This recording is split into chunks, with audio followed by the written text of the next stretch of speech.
Welcome as we gather to celebrate the 8th Sunday of Ordinary Time. One of my favorite authors is Robert Wicks. He's written a number of books about the spiritual life, and he's been an important person in the life of priests as he has helped priests who particularly work in difficult areas to help to process all their experiences. He also does that with workers from around the world who go into areas of great strife or great violence in order to help the people who are there. One of his first books was a book entitled Touching the Holy. And in that book, he proposed that all of us need in our lives three important people: a wisdom leader, a wisdom figure, a cheerleader, and a prophet.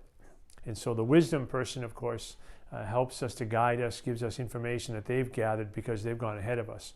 A cheerleader, of course, someone who always is in our corner, good or bad, is always with us. And then a prophet, someone who speaks a truth to us that makes us perhaps pull up short a little bit and re-examine things and perhaps look at the way we do our lives, the way we live our lives. History is full of them, of course, and the Bible is filled with great prophets too. And that's one of the roles of Jesus. We believe that he was priest, prophet, and king. And that's even as we're baptized, we get baptized into the roles of priest, prophet, and king within our own faith. And so we're called to be a prophetic people. Today, in the gospel, Jesus calls with prophecy how to speak to how we might change our lives, how we might do things in order to allow all of our lives to be centered in Christ, but also to be centered in love of God and love of neighbor.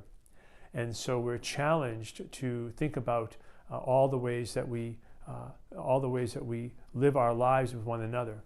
And what's so important is that if we look honestly at ourselves, we recognize that we have some work to do before we look around and ask someone else to do some work on their life.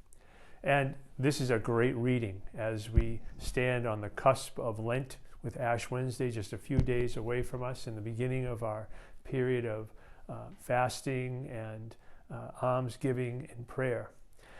This day, this week, we might think about how we can be a more generous people. And rather than thinking about how we could give up things, how can we give things to others in a very generous way? And so find a way to change our lives from the inside out using generosity to color all of our prayer, our almsgiving, and our sacrifice.